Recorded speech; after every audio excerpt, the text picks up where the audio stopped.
Assalamualaikum, selamat pagi MJ Listener. Kembali lagi dengan saya Nurdian Santoso dalam Morning Session with Nuim Hayat. Hari ini Selasa 7 September 2021.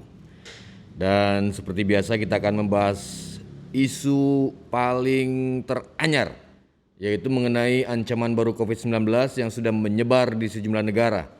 Dan ada varian baru. Nanti kita akan bahas. Dan buat MG Listener yang mau bergabung dengan Morning Session with Nuim Hayat, bisa bergabung bersama kami. Dan kita tunggu juga di line telepon yang sama, yaitu di 02158399122 atau WhatsApp kita di 081193629999 atau direct message atau DM ke Instagram kita @mgradio_network.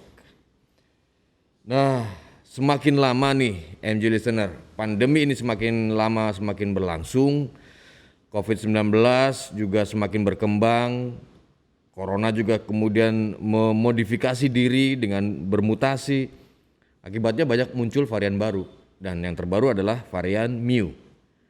Dan kini kita, dunia semuanya harus menghadapi varian baru ini yang diberi nama B1621 atau varian Mu.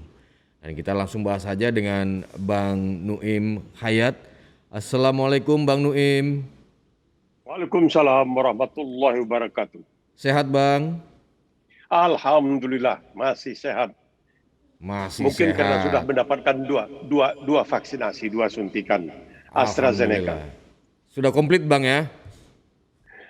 Tapi sekarang kan karena adanya seperti yang Nurdian katakan itu varian baru MU itu, maka sekarang ini di sejumlah negara seperti di Israel sudah mulai diperhitungkan kemungkinan untuk 3 suntikan. Untuk karena boosternya, ternyata Bang, katanya iya, jadi 2 suntikan awal itu lambat laun mulai berkurang kemampanannya, efikasinya berkurang. Jadi perlu adanya booster, itu cerita mereka, tapi belum diputuskan apakah akan dilaksanakan. Ya, Bang, sebetulnya ancaman baru ini ya, ada varian baru kemudian ancaman baru. Sampai sejauh mana sih Bang ancamannya untuk masuk ke Indonesia? Ini kan ditemukan di Kolombia Bang ya? Di Kolombia, tapi sekarang sudah kabarnya ke 40 negara. Jadi kita tidak tahu bagaimana caranya varian-varian ini bisa berkembang seperti Delta. Begitu cepatnya berkembangnya di Inggris, di Afrika Selatan dan lain sebagainya. Ini membuat orang bertanya-tanya, apakah tanpa diketahui telah terjadi ya, interaksi, hubungan, apakah ada orang yang menyeludup masuk ke negara lain dan dia tanpa menyadari barangkali membawa varian-varian baru. Kita tidak tahu. Tapi ini merupakan tantangan bagi semua umat manusia. Oleh sebab itu, sebagaimana yang sering dikemukakan antara lain kemarin oleh mantan Perdana Menteri Inggris George Brown, dia mengatakan kita tidak aman sebelum semua kita aman. Jadi kita tidak bisa menganggap diri kita aman kalau tidak semuanya aman. Nah, di sini yang perlu ditekankan kepada terutama mereka yang entah bagaimana orang-orang yang kita anggap cukup bijaksana bisa terpengaruh oleh disinformasi, itu mau dikatakan, atau berita bohong yang mengatakan bahwa vaksinasi itu salah, vaksinasi itu tidak benar, vaksinasi itu berbahaya, bahwa vaksinasi itu adalah suatu konspirasi, suatu komplotan untuk dengan sengaja mengurangi jumlah umat manusia karena sudah terlalu banyak umat manusia di permukaan bumi ini. Ini tidak masuk di akal sama sekali. Kayaknya seperti gambaran sebuah film Bang jadinya Bang ya? Ya begitu, mungkin karena terlalu banyak nonton film, jadi dia percaya. Jadi saya pikir apa yang dikatakan oleh seorang ahli di Israel, seorang dokter itu benar juga.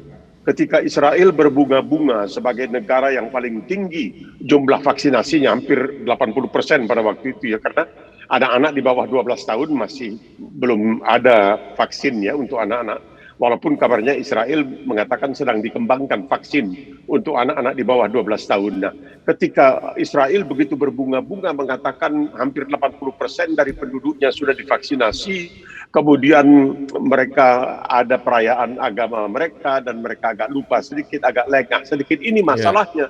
Langsung kembali lagi terkena. Oleh sebab itu, sang ahli mengatakan pada waktu kita dielu-elukan, ya, dipuji-puji oleh masyarakat internasional karena berhasil melakukan vaksinasi terhadap begitu banyak penduduk, hampir 80% ya. Penduduk Israel cuma 9 juta ya, di seluruh dunia ada 15 juta, tapi di Israel cuma 9 juta. Mereka mengatakan pada hakikatnya kita hanya memenangkan satu pertempuran, tapi belum bisa menang dalam peperangan.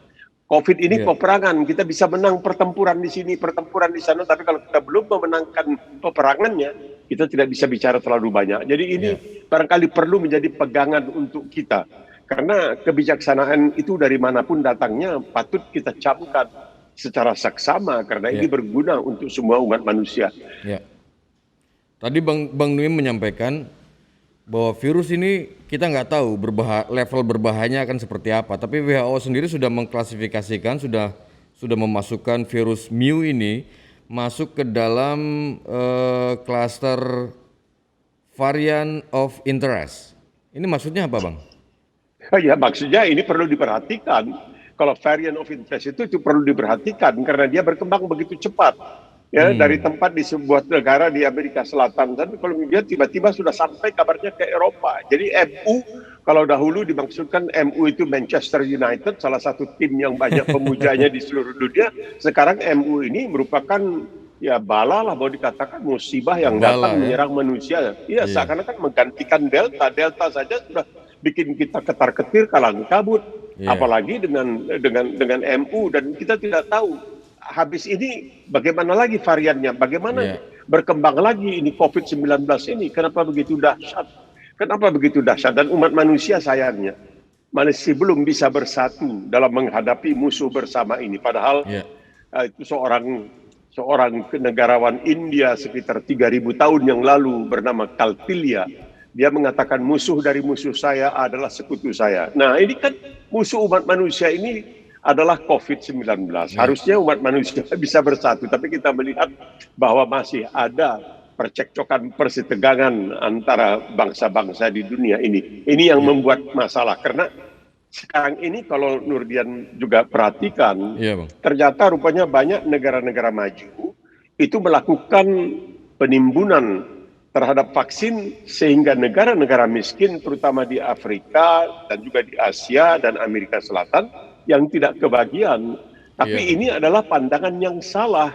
Mereka menganggap kalau mereka sudah memiliki vaksin, seakan-akan mereka kebal. Tidak, kita tidak akan aman sebelum semua kita, segenap kita, seluruh kita aman. Tidak bisa. Kalau masih ada satu orang pun, ya ini ada peristiwa yang terjadi di Melbourne, di sebuah sekolah Muslim, At-Taqwa namanya. Gurunya dia tidak sadar, kita di sini di negara bagian Victoria ini di Melbourne itu udah bahagianya luar biasa. Istilahnya donat 000. Tahu-tahu dia kena tanpa dia sadari. Dia mengajar, dia kemudian bergaul dengan orang-orang lain. Ketika diketahui bahwa dia itu sudah terlambat, sudah menyebar kemana-mana.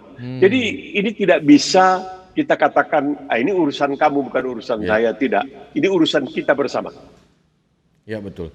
Kemudian atas dasar itulah kemudian WHO memastikan atau menyerukan bahkan bahwa keadilan untuk semua, termasuk penggunaan vaksin juga, begitu kan Bang ya?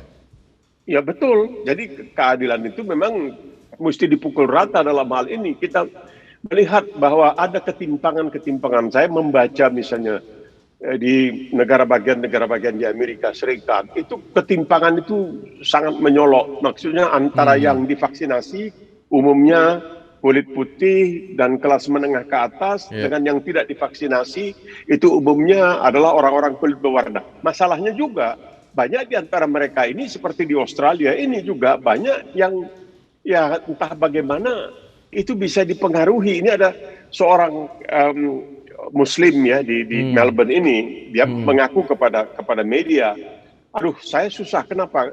Atau istri saya itu termakan oleh disinformasi. Sehingga ini anak saya yang sudah di atas 16 tahun tidak diberi izin oleh ibunya untuk divaksinasi.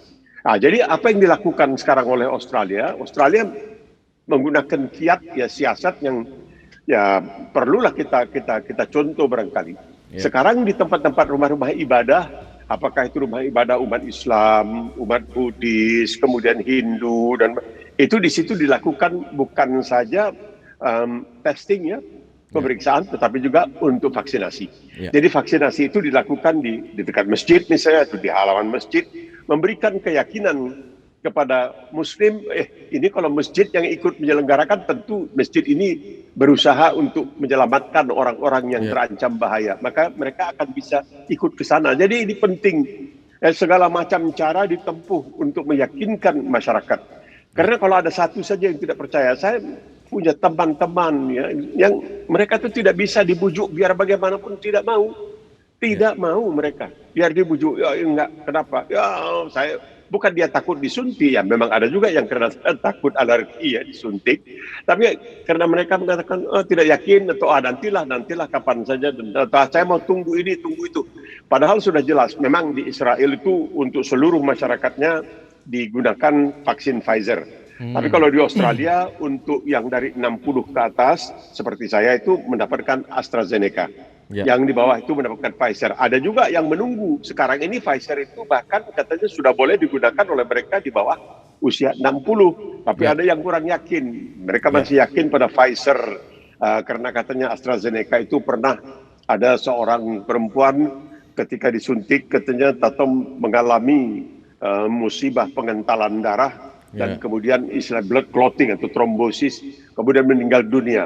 Tapi kemudian para ahli mengatakan, dari sekian ratus ribu yang divaksinasi dengan AstraZeneca, satu yang terlibat atau satu yang menderita musibah. Apakah kemudian kita akan mengatakan bahwa ini seluruhnya tidak benar karena hanya ada satu orang dari sekian puluh ribu atau ratus ribu yang karena para ahli mengatakan kepada ini, kebetulan yang kena ini perempuan yang meninggal ini.